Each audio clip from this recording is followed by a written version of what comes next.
The engineer came and to do the damage assessment on the engine, and just look at the inside of the engine from here. Uh, when he saw the corrosion on the engine, he straight away advised me to change the engine.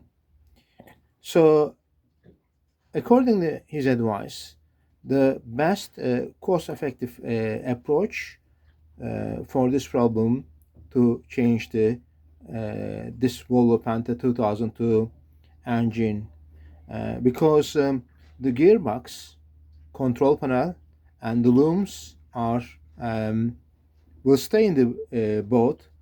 We just need to change the take the this engine and put the new Volvo Penta, not new, second hand, hopefully in better condition, and put the in here instead of this engine, and then make the connections.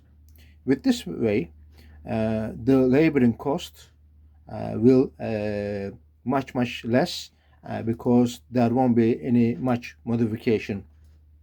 If we change the engine type, there will be modifications according to the engine type, and this will increase the laboring cost.